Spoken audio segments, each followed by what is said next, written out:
देखिए हमने से ये पढ़ा था कि यहाँ कि साइन थीटा ये 0 की वैल्यू 30 की 45 60 और 90 ठीक है 120 135 ऐसा ना। तो इसकी वैल्यू 0 आई, फिर 1/2 1/√2 √3/2, फिर ये 1। फिर आगे चलेंगे हम 120 की वैल्यू निकाल लेंगे तो ये आएगी यहाँ √3/2। फिर निकालेंगे 135 की तो आएगी 1/√2 ठीक है। फिर और चलाएंगे आगे को हम तो ये 1/2 ऐसे चलती जाएगी ना। तो क्या आएगा कि यहाँ -1 आ जाएगा। तो इस आगे चलेंगे फिर बढ़ता चला जाएगा ना।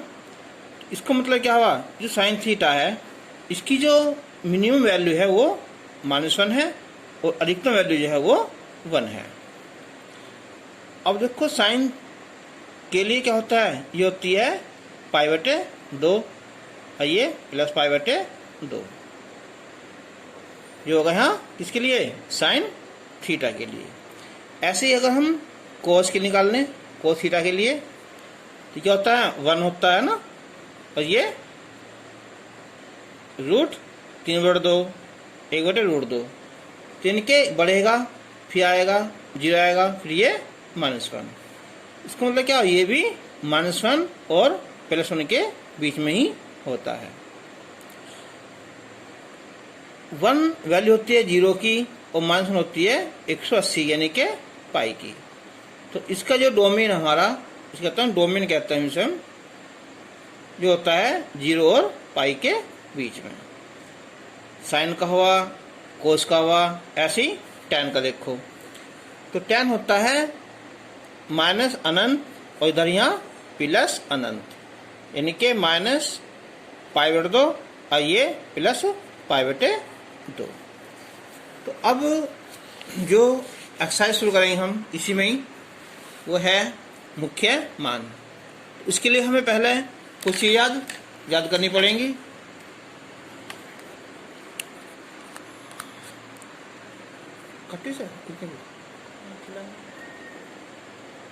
तो याद करना पड़ेगा, हम पहले यहाँ एक फलन लिखेंगे और यहाँ लिखेंगे हम इसका मुख्य मान।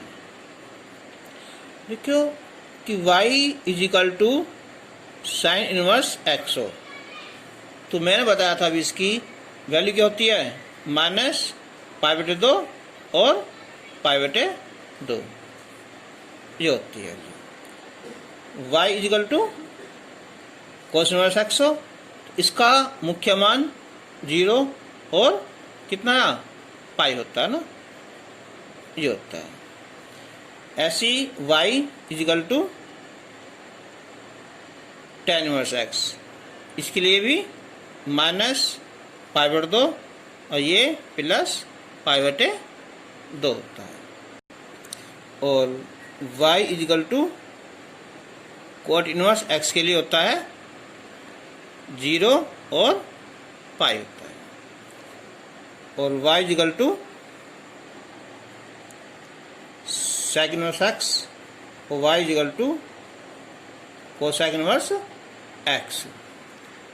तो ये होता है 0 और पाई और ये π/2 और ये होता है -π/2 π/2 और ये कितना 0। अब एक क्वेश्चन नंबर फर्स्ट लेंगे हम, इसका फर्स्ट पार्ट कि sine inverse 1/2, second sec inverse 2/√3 और लो 1/3 tan इनवर्स -√3 रेगुलेटिंग फोर्थ हम यहाँ कि cos इनवर्स -1/2 ठीक है। और एक लो, चलो नहीं ले लेंगे यहाँ, एक फिफ्थ और लेंगे हम यहाँ कि कॉट इनवर्स माइनस √3, और एक सिक्स पार्ट और लेंगे इसका हम यहाँ कि साइन इनवर्स साइन 7π/4। ठीक है, अब देखो यहाँ फर्स्ट इनके मुख्य मान ज्ञात करो। फर्स्ट तो पहले हम इसे मान लेंगे, हम पहले हमें कि ये माना हमने कि माना y = साइन इनवर्स 1/2। तो यहाँ से वैल्यू आ जाएगी इसकी, यहाँ से कि 1/, तो y = साइन इनवर्स। अब 1/2 वैल्यू होती है हमारी साइन 30 की, और साइन 30 को लिखेंगे हम साइन π/6 लिखेंगे। तो साइन से साइन कैंसिल, तो क्या है π/6 आया। अब देखो यहाँ साइन के लिए क्या होती है वैल्यू, यहाँ -π/2, और ये π/2 के बीच में होती है ना, इनके बीच में है ना।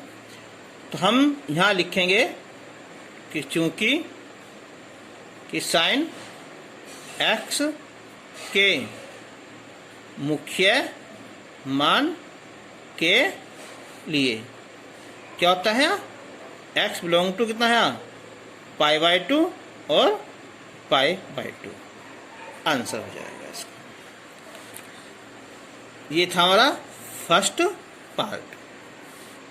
अब देखो यहाँ सेकंड पार्ट के लिए sec इनवर्स 2/√3। तो हमने y = sec इनवर्स 2/√3 मान लिया। अच्छा, ये देखो अगर हमें इसका मान ना पता हो ना, तो एक आसान तरीका है, क्या कर दो, इसका sec का उल्टा कर दो, क्या होता है यहाँ cos इनवर्स √3/2। अब cos = √3/2 वैल्यू होती है cos 30 की, और cos 30 को क्या लिखेंगे हमसे π/6 लिखेंगे। तो cos से cos कैंसिल, तो π/6 आ जाएगा। अब देखो यहाँ cos के लिए कि 0 और पाई के बीच, और इनके बीच में ही स्थित है। तो ये बातें हम लिखेंगे हैं, जो यहाँ लिखा ना हमने, ऐसे यहाँ लिखेंगे कि चूंकि cos x के मुख्य मान के लिए x बिलोंग टू 0 और ये पाई, आंसर। अब देखो ये tan इनवर्स माइनस का √3, थर्ड पार्ट। तो y = tan इनवर्स माइनस का √3। तो अगर अंदर माइनस है तो ये बाहर आ जाएगा यहाँ tan इनवर्स √3। क्यों, तो मैं लिखाया था मैंने पहले वीडियो में कि tan इनवर्स अगर अंदर माइनस है ना, तो ये tan इनवर्स x लिखा जाएगा = माइनस। अब देखो ये किसकी वैल्यू है यहाँ, √3 tan 60 की, और tan 60 को लिखेंगे हम यहाँ कितना है π/3। अब ये tan से tan कैंसिल हो जाएगा, तो क्या आया माइनस का π/3। अब देखो tan की वैल्यू क्या होती है कि -π/2 और कितना है π/2 के बीच होती है, और इसकी वैल्यू बिल्कुल इनके बीच में ही है ना, ये बिल्कुल इसका वैल्यू होगी। यहाँ लिखेंगे यहाँ कि चूंकि किसके लिए है ये कि tan x के मुख्य मान के लिए x बिलोंग टू कितना -π/2 और ये π/2।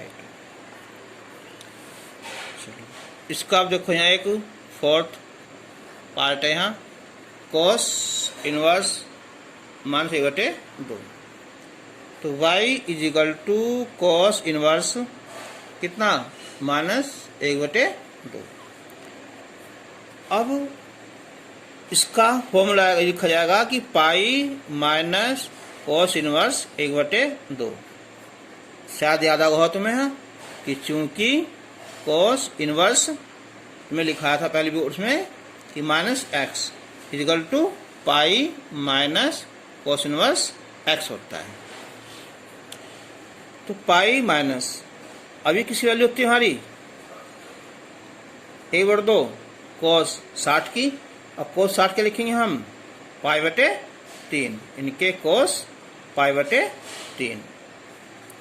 तो पाई माइनस कॉस से कॉस कैंसिल, तो पाई/3, तो ये आएगा यहाँ 2पाई/3। अब देखो इसके लिए भी क्या होती है कि चूंकि कॉस एक्स के मुख्य मान के लिए x बिलोंग टू कितना 0 और पाई के बीच होता है ना, जिनके दोनों के बीच में है, तो इसकी वैल्यू होगी मुख्य मान ये हो जाएगा। अब इसका यहाँ एक ये 5th पार्ट ये है कोट इनवर्स माइनस का √3। ठीक है, तो लिखेंगे हम y equal to cot inverse minus √3। तो शायद तुम्हें फिर याद आ गए होंगे कि अब के यहाँ क्या माइनस है ना, तो लिखा जाएगा यहाँ पाई माइनस कोट इनवर्स √3। क्यों कि cot inverse minus x equal to pi minus cot inverse x होता है। तो पाई माइनस ये वैल्यू हो जाएगी हमारी कोट 30 की। अब कोट 30 की लिखेंगे हम पाई/6 लिखेंगे, तो पाई माइनस पाई/6, तो कितना है 5पाई/6 वैल्यू आ गया ना। तो यहाँ भी क्या लिखेंगे, कोट की वैल्यू यही है 0 to पाई के बीच में स्थित है। अब इसका एक पार्ट अब यहाँ 6 पार्ट है, तो y equal to sine inverse sine 7पाई/4 ये वाला। अब एक बात देखो, यहाँ साइन के लिए क्या होता है कि माइनस पाई/2 और पाई/2 ये हो यानी के बीच में हो, लेकिन इसकी वैल्यू क्या आ रही है यहाँ ये 1 से ज़्यादा आ रही है। तो क्या करें हम देखो साइन माइनस, तो इसे हम लिख सकते हैं कितना है कि पाई कितना प्लस 3पाई/4 इजिकल टू साइन इनवर्स। अब जो क्या हो जाएगा ये साइन पाई प्लस थीटा, ये होता है माइनस का साइन थीटा, यानी कि साइन 3पाई/4 हो जाएगा। माइनस बाहर निकाल लेंगे हम, तो साइन इनवर्स और साइन 3पाई/4, तो आंसर आ गया है ये 3पाई/4, क्योंकि साइन एक्स के मुख्य मान के लिए क्या होता है ये माइनस पाई/2 और ये प्लस पाई/2 होता है। तो क्वेश्चन नंबर 3 था यहाँ कि मुख्य मान ज्ञात करो, मुख्य मान ज्ञात करो। इसका ये फर्स्ट पार्ट था यहाँ कि साइन इनवर्स और साइन 5पाई/3, तो y इजिकल टू मान लिया ना। अब देखो यहाँ ये इसकी वैल्यू पाई से ज़्यादा आ रही है, चूंकि क्या होता है बताओ यहाँ कि साइन एक्स के मुख्य मान के लिए x क्या वैल्यू होनी चाहिए यहाँ माइनस पाई/2 और प्लस पाई/2 होनी चाहिए। तो ये क्या हो रहा है, पाई से ज़्यादा हो रहा है। तो अब हम क्या करेंगे, हम साइन इनवर्स, तो इसे लिखेंगे हम 2 पाई माइनस पाई बाई 3। देखो पढ़ा होगा तुमने ये ASTC, तो ये इस पार्ट में आ जाएगा ना। तो साइन इनवर्स तो ये हो जाएगा ये माइनस का साइन थीटा पाई बाई 3। अभी माइनस है तो माइनस बाहर आ जाएगा है ये साइन इनवर्स और साइन पाई बाई 3। तुम्हें लिखाया था यहाँ कि साइन इनवर्स अगर माइनस एक्स है ना तो ये माइनस साइन इनवर्स एक्स होता है। साइन से साइन हट जाएगा तो क्या है, पाई बाई 3 है ना, आंसर है इसका। अब इसका एक सेकंड पार्ट है यहाँ कि cos inverse cos 4 pi by 3, इसका मान निकालना। तो देखो यहाँ cos x के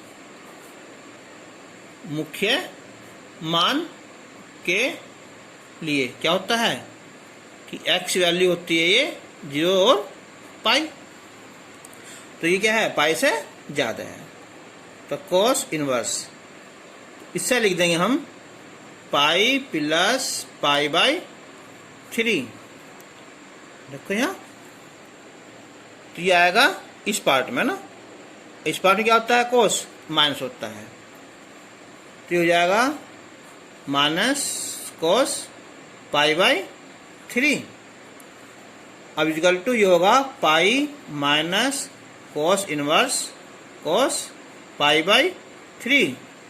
क्यों, कि चूंकि cos इनवर्स अगर माइनस एक्स है ना तो ये होगा pi minus cos inverse x होता है ना, cos के लिए, कोट के लिए और कोसाइक के लिए, आया ना, 3 होते हैं ना। तो अब पाई बाई 3 कितना आया, 2 पाई बाई 3, तो मुख्य मान 2 पाई बाई 3 हो।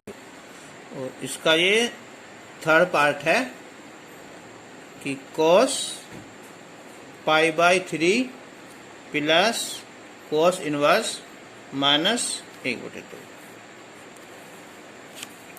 मुख्य मान ज्ञात करना। तो cos पाई बाई 3, देखो अगर तुम्हारे डाट याद है तो लिख सकते हो, ये वैल्यू होती है कितनी, cos 120 की होती है ना। cos 120 को मतलब क्या है, 2 पाई बाई 3 हो जाएगा। तो cos पाई 2 पाई 3 पाई कितना होगा, पाई, और cos पाई वाली कितनी होती है, -1 होती है, इसकी वैल्यू -1 आ गई। अब इसका एक चौथा पार्ट है यहाँ कि tan inverse 1 plus cos inverse -1/2 और प्लस साइन इनवर्स -1/2 का मान ज्ञात करो। देखो फर्स्ट पार्ट का, सेकंड और थर्ड का तो निकालना हमें मुख्य मान, इसका केवल मान ज्ञात करना है। तो अब बताओ tan इनवर्स ये किसकी वैल्यू होती है, 45 के ना, इनके tan पाई बाई 4 प्लस ये cos inverse x plus sine inverse x कितना होता है, पाई/2। चूंकि cos इनवर्स x चाहे अंदर माइनस हो चाहे प्लस हो, और ये साइन इनवर्स x ये होता है पाई/2। ठीक है, ये चाहे ऐसा हो, ये नहीं कि माइनस हो, चाहे ऐसा हो, भले चाहे ये माइनस हो ना, तो ये भी माइनस है ना, ये ऐसा हो, इसकी वैल्यू भी पाई/2। tan से tan कैंसिल, पाई 4 ये पाई/2, एलसीएम 4 पाई प्लस 2 पाई, तो आंसर आया 3 पाई/2।